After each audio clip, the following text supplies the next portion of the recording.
ভারত পাকিস্তান মহারণের মাঝে কিছুটা আড়ালে বাংলাদেশের প্রথম ম্যাচের ব্যর্থতা। রাওয়ালপিন্ডিতে দল, তবে দুবাইয়ের কয়েকটা ছবি সামাজিক যোগাযোগ মাধ্যমে এখনও আলোচনায়। চ্যাম্পিয়ন্স ট্রফির প্রথম ম্যাচের আগে তেলযুক্ত খাবার দিয়ে ডিনার করেন ক্রিকেটাররা। এরপর তাদের সিরিয়াসনেস নিয়েই ওঠে প্রশ্ন।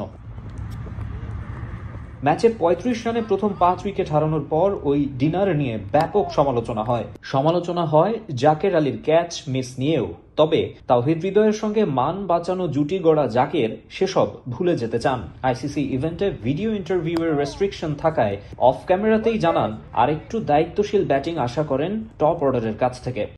ওপেনিংয়ে কিংবা টপ অর্ডারে বড় রান হলে কাজগুলো ইজি হয়ে যায়। আশা থাকবে তারা যেন রান করতে পারে। লাস্ট ম্যাচ দেখেছি পাকিস্তান ভার্সেস নিউজিল্যান্ডে, তো অনেক ভালো কিছু এরকম টাইপের উইকেট থাকলে অবশ্যই ভালো কিছু আশা করি। পাকিস্তানের টানা ২ হারে সুযোগ তৈরি হয়েছে বাংলাদেশের সামনে। রাওয়ালপিন্ডিতে সেটা লুফে নিতে চায় টাইগাররা।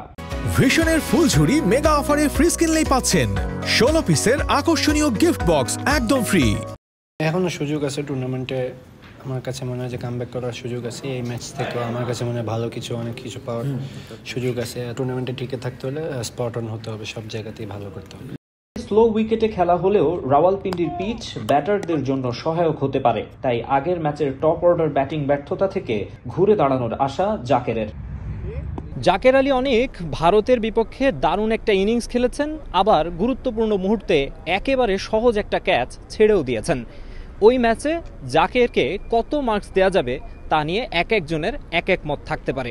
তবে বাংলাদেশ দলের ফিল্ডিংয়ের এই দুর্বলতা তো একেবারেই নতুন কিছু নয়। সেমিফাইনালে উঠতে হলে এসব দুর্বলতা যে কাটিয়ে উঠতে হবে তা আর বলার অপেক্ষা রাখে না। আর সঙ্গে মাঠ এবং মাঠের বাইরে দিতে হবে দায়িত্বশীলতার পরিচয়।